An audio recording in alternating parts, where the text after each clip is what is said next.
membangun gagasan besar untuk menjawab pertanyaan apa yang harus dilakukan dalam masa-masa berikutnya. Jadi artinya tidak cukup hanya bersuara, tidak cukup hanya mungkin demonstrasi misalnya, tapi harus punya konsep menata ulang republik ini dari keterpurukan. Dari keterpurukan apa ya? Ya korupsi yang merajalela. Datanya apa ya? Indeks persepsi korupsi kita aja di bawah 5.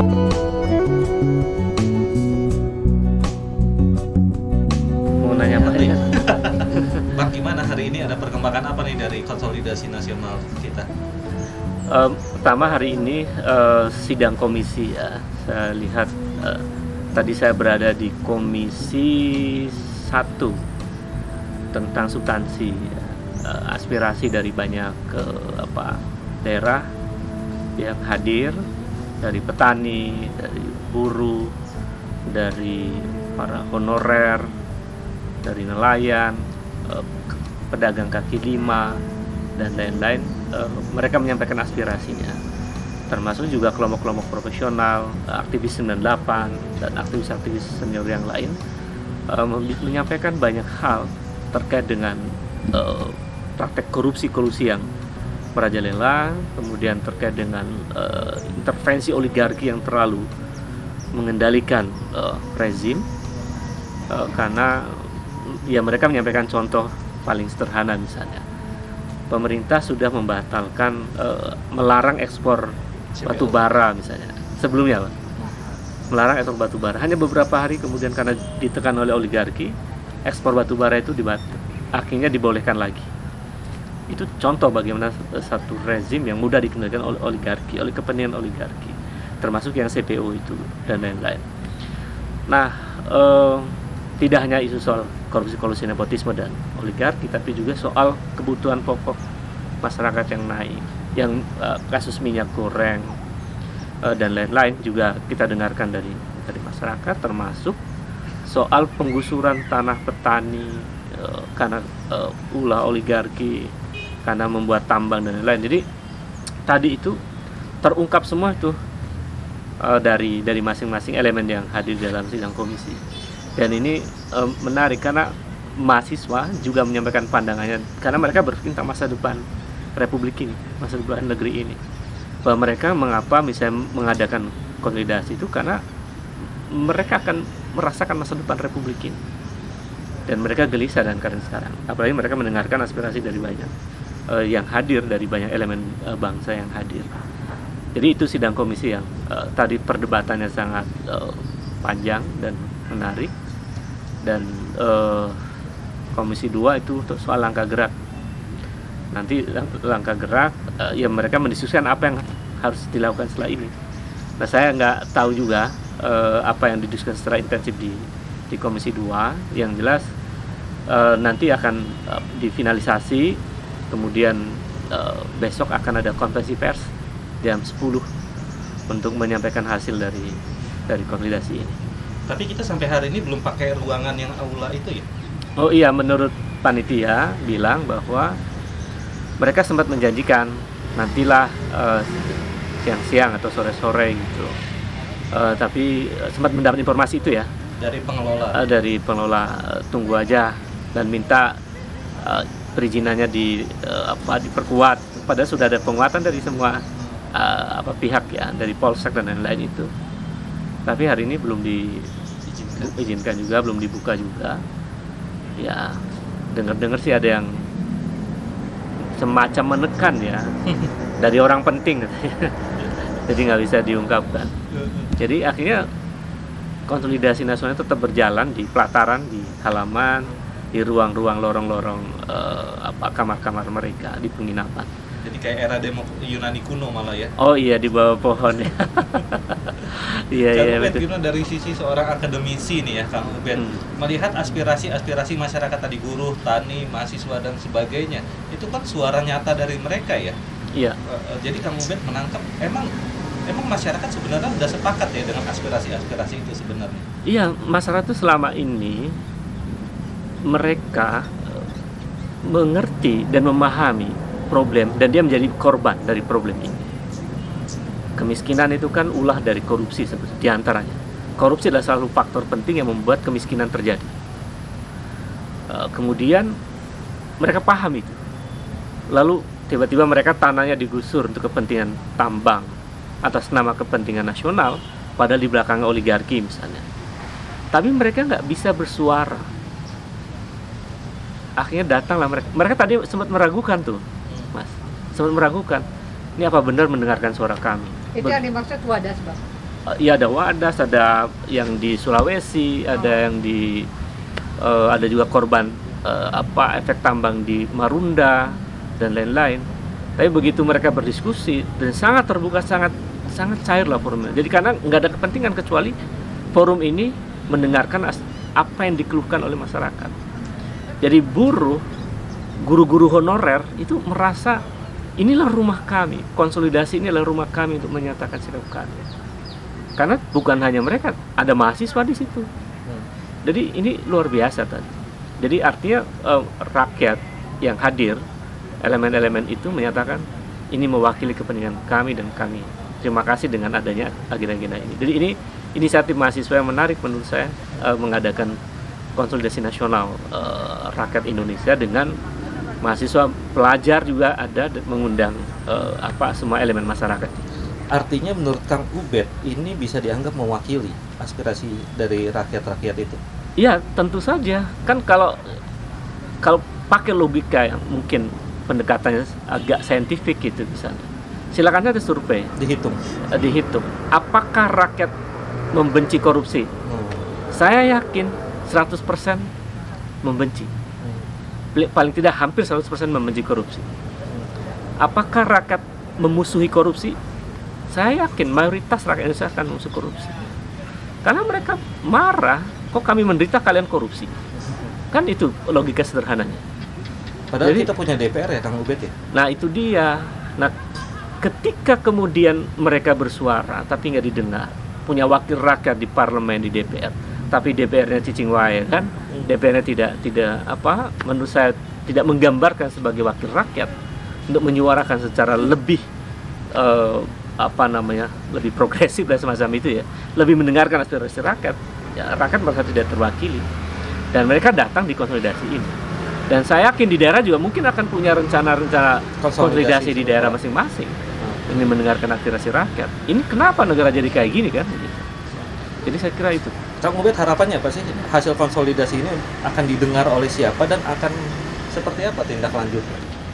Saya berharap karena konsolidasi ini basisnya akademis ya, ada data, ada riset, dan menjadi diskusi yang luar biasa di komisi-komisi dan juga para akademisi datang juga.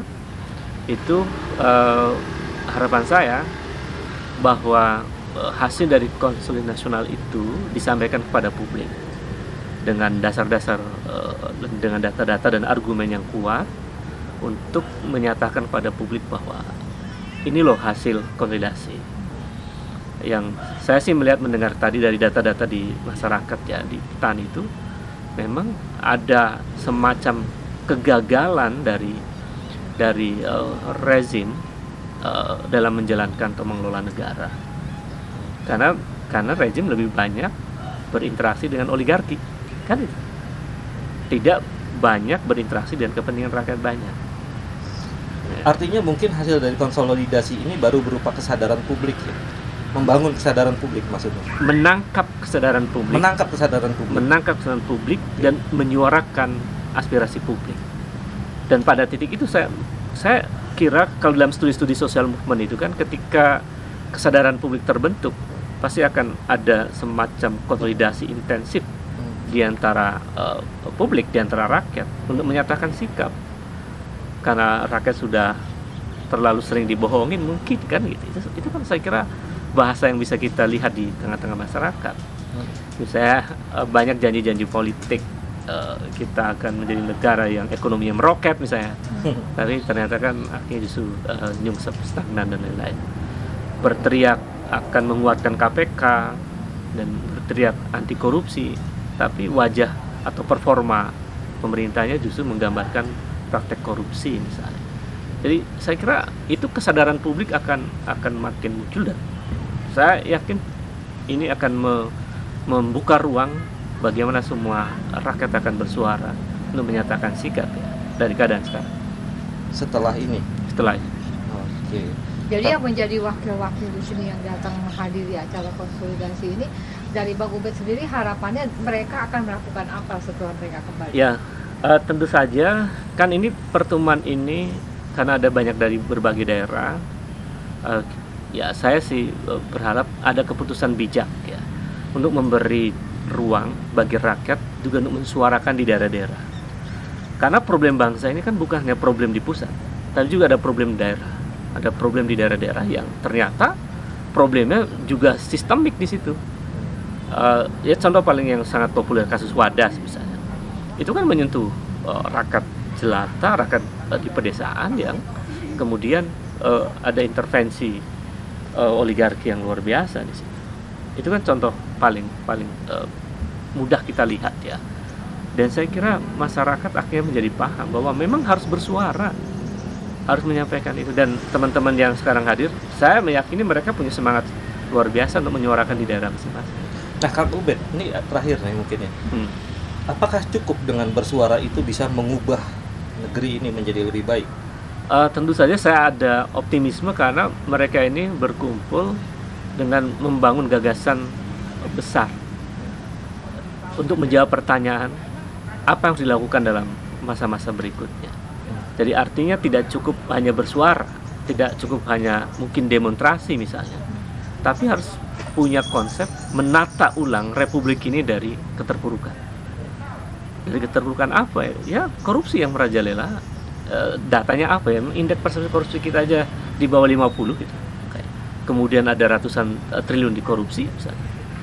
Kemudian demokrasi kita juga memburuk dengan indeks demokrasi 6,30. Itu kan indeks demokrasi terendah sepanjang 14 tahun terakhir. Jadi dari sisi itu saja, belum dari sisi ekonomi ya, belum dari sisi utang negara yang mewarisi 7.000 triliun lebih. Itu kan luar biasa.